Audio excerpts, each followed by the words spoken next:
On this, the first day of spring ball 2025, we asked the question, why are you sleeping on Dana Holgorsen's offense? Coming up next.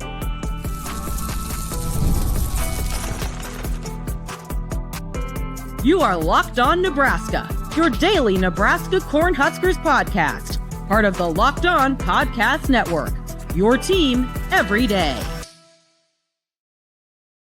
Good morning, and thank you for making Locked On Nebraska your first listen every day. We are free and available wherever you get your podcasts and on YouTube, part of the Locked On Podcast Network, your team every day. And today's episode is brought to you by Game Time. Download the Game Time app, create an account, and use the code LOCKEDONCollege for $20 off your first purchase.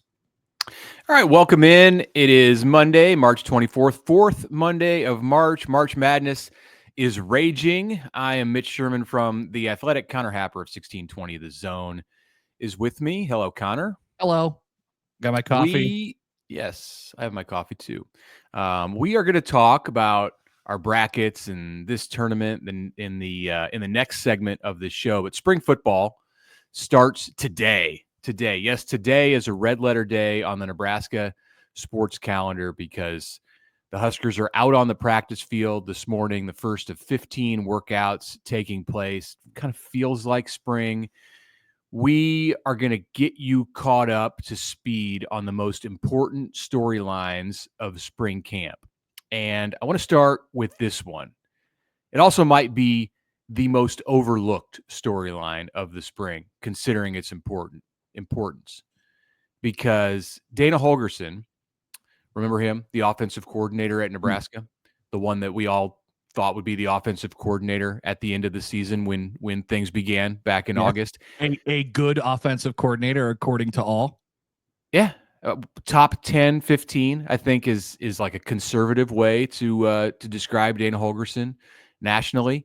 So by the time he signed a 2-year extension, 2-year contract in December, toward the end of December before Nebraska played in the Pinstripe Bowl, his arrival at Nebraska was kind of old news because the portal was moving fast.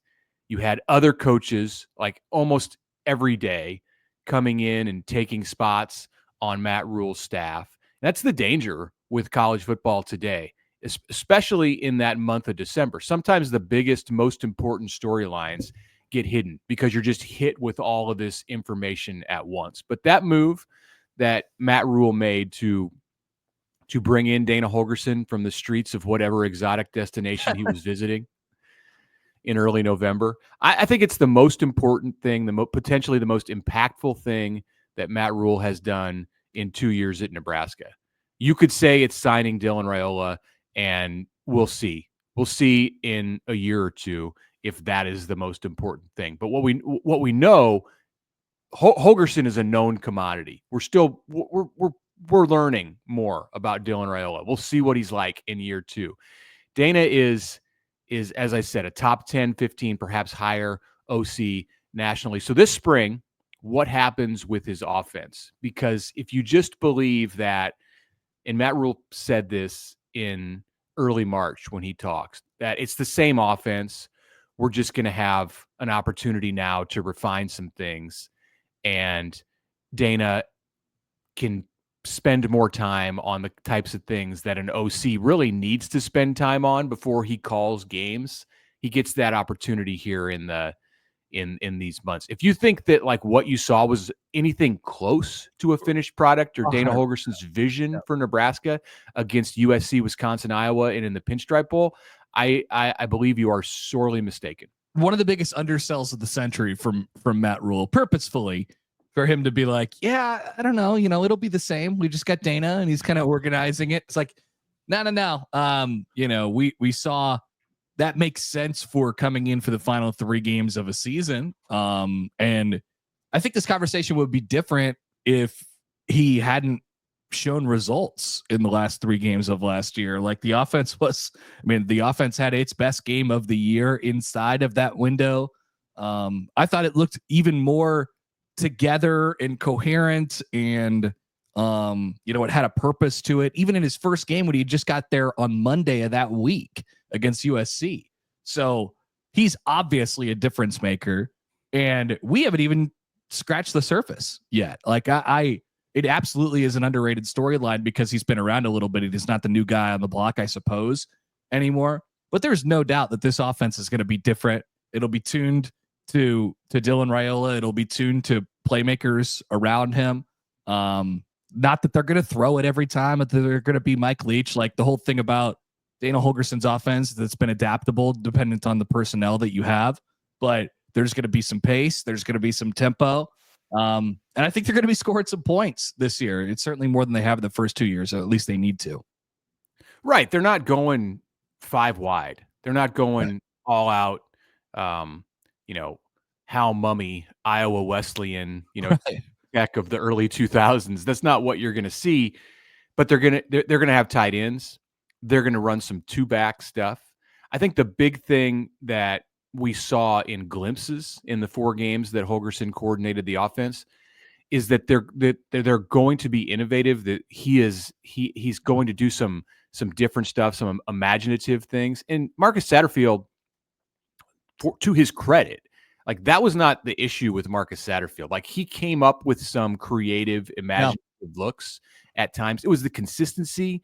It was having that, and I hate to use this word, it's a buzzword, but like the identity. Talked about it for decades at Nebraska. Holgorsen's not going to have an issue with that. That plays itself out inside of the individual football games. And so my biggest gripe with Satterfield was that oftentimes the play calling from back-to-back plays or back-to-back drives or dependent on the situation didn't make any sense to me. I mean, you were kind of just picking plays out and hoping that they would work. This offense and Dana Holgorsen and any good offensive coordinator would build upon it's a pyramid. You're sort of building throughout the game. You're setting stuff up. You're throwing misdirections, not only in what you design and how cool plays, how many cool plays you're able to design. Like the stuff that Andy Reid does, goes viral because he's got guys running around in merry-go-rounds and stuff like that. Like that's cool, whatever, be creative. But where he really has his magic is because he knows how to call a game, Right. And so I think that is Dana Holgorsen. And it makes sense from the first quarter to the fourth. Yeah, I think that's what Matt Rhule talked about after the USC game. And it wasn't necessarily because Nebraska put up a ton of points against USC. The next week against Wisconsin, the Huskers scored 44. But you could see in Holgorsen in that first game out in LA that he had a feel. And that's really what it comes down to more than anything else. Like, it's not something that you can sit here and you can describe. But then when you're watching a drive or you're watching the drive after a scoring drive or whatever, you can see rhythm, you can see feel, you can tell when an offensive coordinator just kind of has it and it's not forced. So let's bring it back to this spring and what this spring can be, these 15 practices can be for Holgorsen and his offense. I'd say right off the bat, he's not game planning for next week, so he can dig in and do different things when he's on the practice field and get a great sense for all of the tools that he has at his disposal. And then 2, the wide receiver group has been completely remade. And I think that's such an important position for Dana Holgorsen. Like for his offense to hum, he needs the kind of wide receivers that I'm sure he hopes that he has now. But it's not really like there are places I think on the field where you can like fit your system to the personnel that's in place.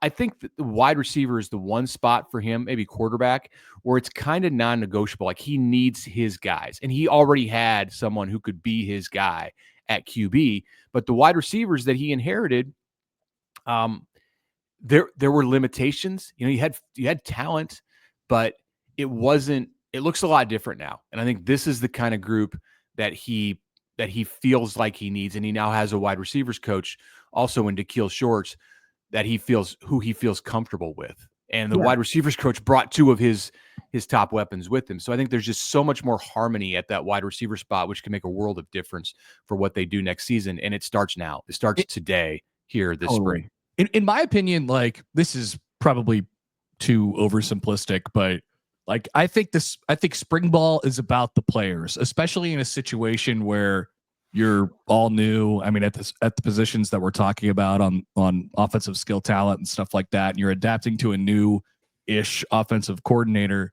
Like it's about the players putting something in the coach's mind that they're sitting on all summer as they're sort of creating the skeleton of the offense, right? So you're going out there and you're trying to make as many plays as you can in spring if you're a player. That's why we went through the exercise that we did last week with all the positions and saying how big or not big it was for each of those guys. Fall camp, when they come back and, after summer workouts and in August, that's about the team.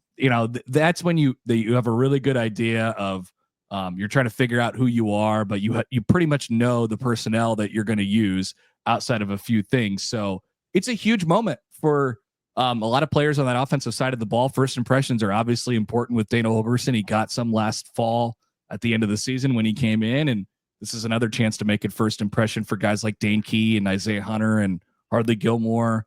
And so, yeah, it's a lot of movement could happen here in this next couple of weeks for sure.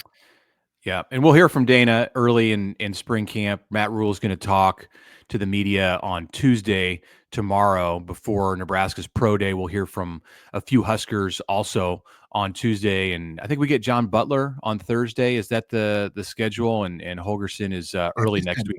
Could be switched around, but we're gonna get to Dana, and I can't wait to hear from Dana this spring because it's a totally different kind of conversation that we can have with him than we did in November. No, Dana will be speaking on Thursday, according to the email that I have. So, and then John Butler next Tuesday on April Fool's Day. All right. So lots of Dana this week. We started you off on a Monday morning with Dana talk, and that's going to continue. I think by the end of the week, it will no longer be an overlooked storyline. Okay, when we come back, we're going to review the weekend and then another spring storyline about Matt Rhule and spring football, and a surprise, at least in my view, on how the head coach looks at what's going on here over the next 5 weeks. That's coming up next. But first, a word from our friends from 5 Hour Energy. The clocks have changed and spring is sprung. And if you're feeling that lost hour of sleep, 5 Hour Energy has your back. It's a busy time of year as well. The extra sunshine means more time for fun, but sometimes you need a little boost to power through your day, whether you're staying up late watching the basketball tournament, squeezing in a round of golf after work, or just trying to keep up with your busy day. 5 Hour Energy gives you that quick, refreshing pick-me-up whenever you need it. Been staying up late lately. These days have been long, watching basketball games.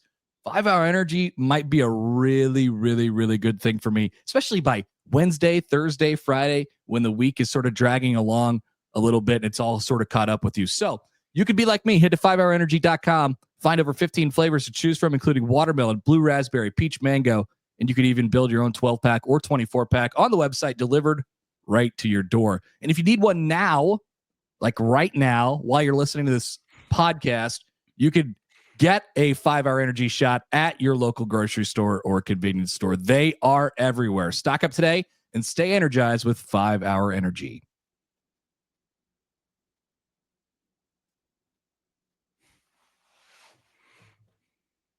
Welcome back. Connor Hepper, Mitch Sherman with you. Brackets, not so busted. Pretty clean. I mean, most people do chalk because, you like to play the numbers. We had a lot of, high major teams in the Sweet 16, 4 Big 12, 6 SEC, 4 Big 10. It was a good weekend for the Big 10, getting 4 teams into the Sweet 16. How about that? Yeah, that was the kind of the conversation around the first weekend. Is that, well, first it was the SEC isn't, look, it didn't deserve, what was it, 13 teams that the 14. SEC got it, 14. It didn't. It's insane. 8 and 6 in the first round, and you're like, okay, well, is it so? The SEC, the Big 10 has 4, the Big 12 has 4.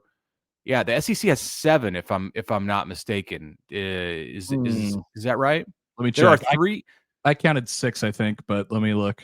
So there are 3. I'll keep talking, but there are 3 SEC Big 10 matchups in the next round. If you like Goliath versus Goliath, Auburn, Michigan, Ole Miss, Michigan State are playing in the South region, and then Florida, Maryland is in the West. So we talk about this in football season. This is why we right, by the way. Right. You Okay. nailed it. This is why we bring this up, because this is the direction that college sports is headed. Like it is barreling into this new world where like it's power on power. There is no Cinderella. The closest thing to Cinderella in the Sweet 16, and this is stupid, is Arkansas, which is coached by John Calipari. So there is, and they're the only.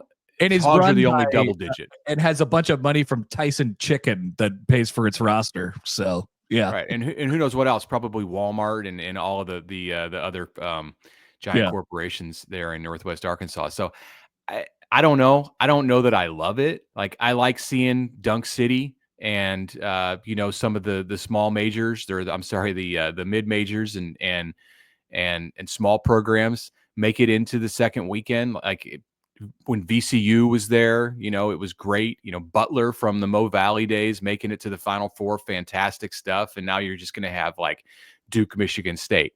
But this is the system that we have in not just in college basketball, but in college sports. I don't know. Like it definitely. I mean, the thing around it, the apparatus around the NCAA tournament is definitely different than it used to be, and those bigger schools are at a greater advantage.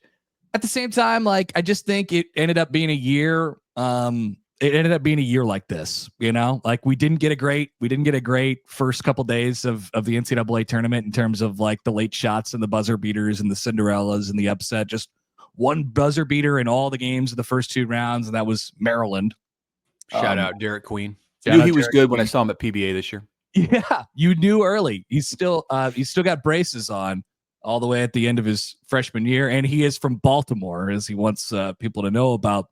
But like, I don't know. I don't want to overreact. I just kind of feel like it just ended up this way. Maybe next year you're back with a bunch of a couple mid majors in the second weekend, or you're back to what you normally know. I'm not there quite yet, Mitch. Well, I understand that based on the results. Like you can look at 1 year's results and you can take too much from that. But when you combine that with what's happening in college sports and the money that's being thrown around and who has the money, I think it's a legitimate reason to be concerned that like this is entirely the new normal. And to find a team that makes it past the first round with a double-digit seed by its name, or that comes from a small conference, it's going to be tough. All these NCAA tournament coaches constantly complain about how their school doesn't prioritize basketball. Like Kevin Willard, the head coach of Maryland, who's in the Sweet 16, was like, yeah, we wanted to stay an extra night in New York, and we couldn't stay in New York, and that's the reason why is because when you have all this new football money that's coming in, your school's going to prioritize football. So the basketball, the football schools that are good at basketball and that have the money are in an interesting position. Yes, they have the money to spend, but will they take a cut out of their football budget to help make basketball, a better program? Like it's about what you prioritize still. And I think football schools, a lot of them are in the Sweet 16, are having trouble. Like they're gonna have trouble with that. Yes. When you're Maryland and you're comparing yourself to Purdue and Michigan State, it looks a certain way. But if you're Maryland and you're comparing yourself to St. Bonaventure and San Diego State, it looks a different way. Like that's Maryland does have problems. Don't get me wrong. And there are plenty of power conference programs. And look at the Big East without a team in the Sweet 16. But the problems that exist at the mid-major level and below are different. They're at a different level.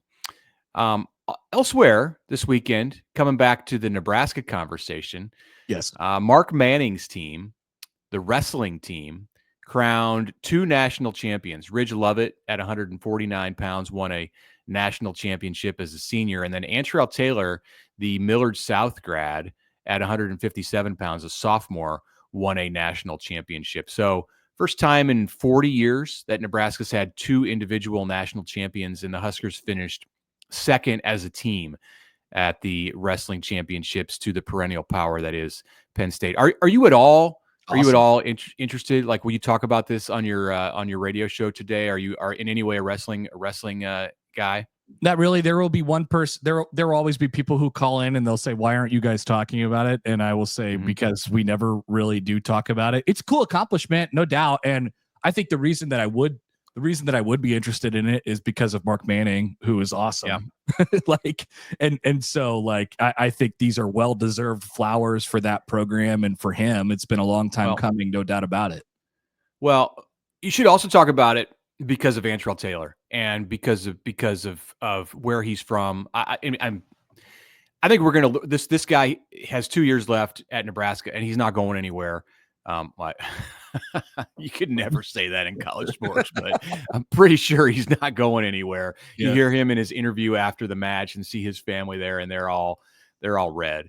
Who knows? Like the rev share offer that comes in or something like that. But I don't know that Nebraska has rev share money for wrestlers, and Antrell Taylor is going to be a great case. Hometown kid. He's got a great story too. So like he's gonna go now to like celebrity status in Omaha, because not only is he a Husker who won a national championship, but he did it as a kid from Omaha, and he's got a really interesting personal story too, with a lot of loss and trauma. So football player, he's a football player in high school. So maybe that will excite the Nebraska fan base. Yeah, no doubt about it. So that was cool. And it was electric. I saw the clip of the Ohio State guy beating Gable Steveson in the final. Oh my gosh, Oklahoma State, yeah, the Oklahoma State heavyweight, yes. That was awesome. Maybe the biggest upset in college wrestling history. That was incredible. Fantastic call. So it sounds like the wrestling championships were pretty electric this weekend. It was in Philly, right? Yes. Yeah. So a home meet for Penn State, which like anticlimactic, just walked away. Cale Sanderson. I got accused of not being a wrestling guy because I tweeted about the champions, and it's like somebody yelled at me because I haven't been tweeting about wrestling all year. Oh yeah. And I kind of am. Like I used to cover it in my young days at the World Herald, and covered several NCAA championships. So it's a great event, and if you ever have an opportunity, not you, but if you're listening and you ever have an opportunity to go to that, it's a lot of fun. Let's take a break and come back and pick up the conversation about spring storylines at Nebraska. And we will get to what I teased before the last break about Matt Rhule and what surprises me about his attitude on spring football. A message right now from Game Time. Imagine watching your favorite team live. Maybe it's the wrestling championships when they come up next year, or it's basketball, or it's baseball or football. You feel the energy of the crowd. You witness unforgettable moments. There's nothing like experiencing a big game in person. Game Time Picks is here to help you. All of the curation, everything that it can do makes it easier to find better values for sports, concert, comedy, theater, everything. I checked the Game Time app. I found amazing deals to help me get into spring training baseball last week, the week before in Arizona when I was down there with my family. We saw a couple of games, one in Tempe where the Angels played. I saw a game in Surprise with the Royals. You get seat views before you buy. There's no surprise fees. You got opening day in Major League Baseball coming up this week. What a great week this is. Game Time will help you make it even better. They've got the lowest price guarantee. You can book with total confidence. Take the guesswork out of buying tickets with Game Time. Download the app, create an account, use the code LOCKEDONCollege for $20 off your first purchase. That's Locked On College for $20 off. Download Game Time today. Last minute tickets, lowest price guaranteed. The NCAA tournament is here, and so is the Bracket Breakdown. Locked On Podcast Network and Amazon Fire TV channels are teaming up to deliver NCAA tournament coverage like never before. Watch studio shows featuring former players and Locked On's local experts as they guide you through every upset, buzzer beater, and bracket matchup. Stream it all for free on Amazon Fire TV channel. Search Bracket Breakdown to see it all for free. It's your team every day.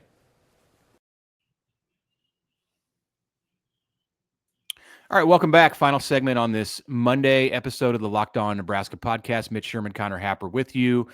Real quickly, we spent 30 seconds on this. Nebraska baseball dropped 2 of 3 over the weekend at USC. Huskers are 2-7 in the league. I think they're second to last in the league standings.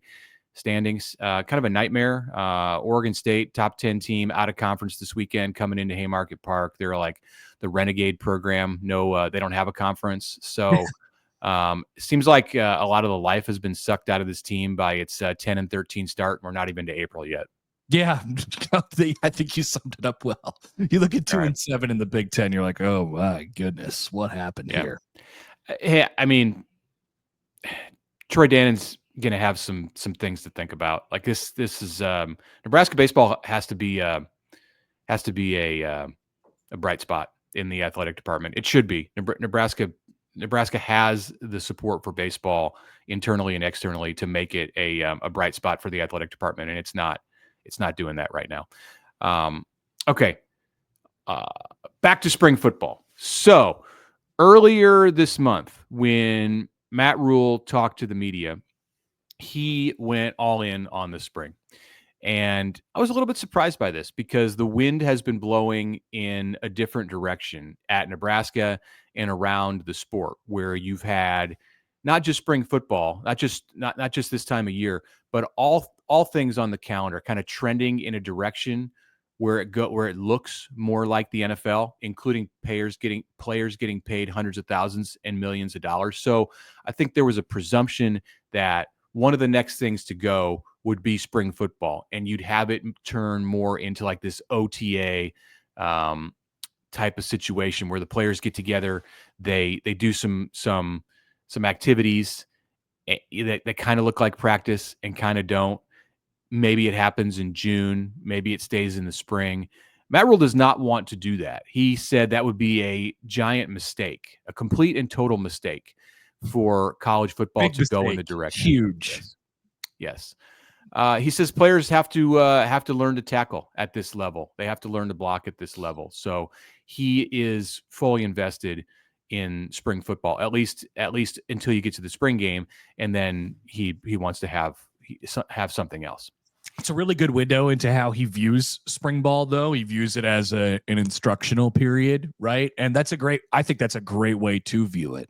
You depending on where you are as a program, like every team is going to be a little bit different and tailored to how far they are along in their development. But I think it's a really good window into how he views it, where you're teaching guys fundamentals, around this time of year. It's good to knock the rust off, maybe advance yourself as a player a little bit. Obviously good to get around the team building things, but it's like that's important to Matt Rhule. And so I was a little bit surprised because he's been on this whole NFL track thing for a really long time now, and he seems to be generally accepting of all that stuff. But that's where he balks at spring ball. But it's easy to see why. Do you think that Rhule has a voice for sure, but I'd be curious if he's in the majority of coaches nationally, or maybe you could just say coaches in the SEC and the Big Ten, because they seem to wield the power. Are we in a situation where the spring practice as we know it in March and April is somewhat doomed, and maybe you won't go to OTAs in the summer, but you could see practices in the month of June? I still think that looks like a realistic scenario here in the years to come, just because of the way that the calendar lines up and trying to streamline some of the stuff as it relates to the portal. Yeah, I'm not sure. I mean, I've definitely heard that sentiment around for the last couple months as we sort of try to make a new college football calendar. But I've just heard it thrown out sort of as an idea, right? Like here's how you could correct the college football calendar. Like usually how this works is, and now we'll have a big change obviously this summer coming up with the rev sharing and players getting actually paid by the university, which will be a monumental difference. But usually, like as far as the calendar is concerned, you're always dealing with this like kind of this sort of jigsaw puzzle of a calendar where one part of it is in the future, one part of it is in the past, and one part of it is in the present, and so it kind of moves little by little, just so you could always sort of change something as you go along. I would imagine that this would be a little bit lower on the list of like need priorities of the people who are putting this stuff, together. But that's just my sense right now. It's going to benefit Nebraska this year for sure because of what it has to do with the roster and because it has a new general manager who's coming in. I'm interested to see, and I'll take a look at this on Thursday when we get a brief period to watch practice.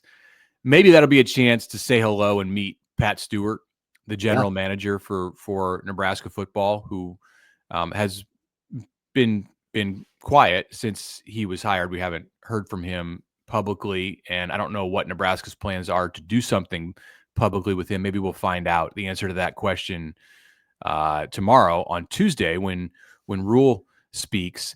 But I'm curious about Pat Stewart's role at spring practice and how much evaluation he will do and what kind of say he's going to have in getting the roster from 133 players where it's at right now to 105 by the end of August. I would think that his evaluations would be valuable because that's kind of at the top of his list of responsibilities is retention, evaluation, all the stuff that you would think a general manager, like a traditional NFL style general manager would do. That Nebraska's going to want his input, and here's 15 practices for him to take a look at everybody, all 120 plus players or 115 plus players who are healthy and ready to go.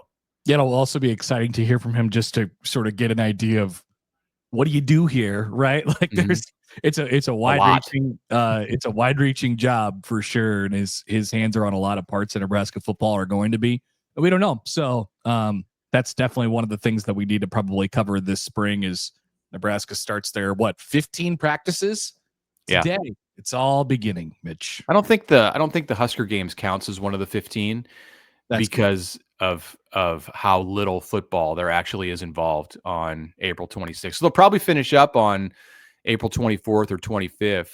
I guess we can get a ruling on that too from Nebraska when we visit with them tomorrow. If they're out there on the field and they're actually doing anything, does it have to count as one of the 15 practices? And if so, then that last one that you're really only practicing 14 times, because the last one where they're doing skills competitions is kind of a waste.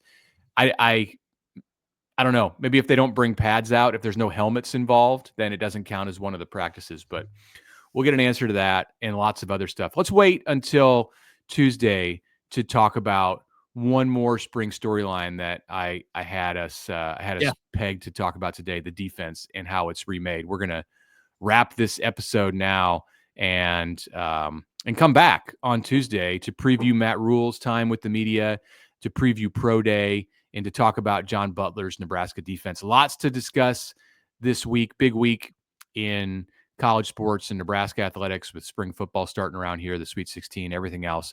We've got you covered here on the Locked On Nebraska podcast. Thanks for making us your first listen today. For your second listen, check out the Locked On College Basketball podcast with Isaac Shade and Andy Patton. It is time for March Madness to get down to serious business with the Sweet 16, the Elite Eight on tap this week. Be the most informed college basketball fan. Find Locked On College Basketball on YouTube or wherever you listen to podcasts.